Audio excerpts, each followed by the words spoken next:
ప్రత్యక్ష సాక్షులు డ్రైవర్లిద్దరూ చెప్పిన మాటల్ని విన్నాం. దాదాపు 20 మంది అటాక్ చేశారని చెబుతున్నారు. అందులో ఒక నలుగురిని గుర్తుపడతామని వారి పేర్లను కూడా చెప్తున్నారు.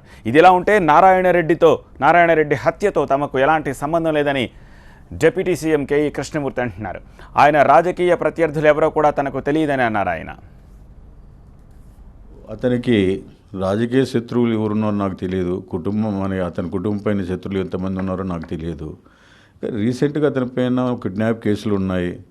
అదే విధంగా కొన్ని హత్యా కేసులు కూడా అతని పైన ఉన్నట్టు మాకు తెలుస్తూ ఉంది.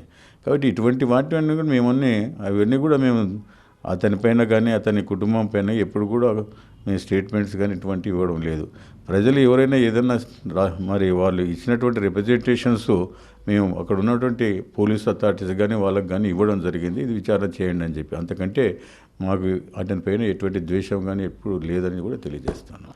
రాజకీయ శత్రువులు ఎవరున్నారు మాకు అనేది మాకు తెలియదు. అసలు రాజకీయ శత్రువులు చెప్తుంటే ఇన్నిసార్లు నేను ఎమ్మెల్యే కూడా కాలేను, ఎంపీ కూడా కాలేను. నేను ప్రత్యేకంగా చాలా పెద్ద వాళ్ళని కూడా ఎదుర్కొన్నాను రాజకీయాల్లో. నేను చాలా బాగా రాజకీయాలు చేశాను. నా పైన ఇటువంటి నిందలు కానీ అపనిందలు కానీ ఇంతవరకు రాలేదు. కానీ ఈరోజు ఎంతో ఉత్సాహాన్ని నా మీద ప్రదర్శిస్తున్నారు. దీన్ని కేవలం చంద్రబాబు పైన దృష్టి పెట్టుకొని నా పైన ఈ బురద జల్లే ప్రయత్నాలు చేస్తూ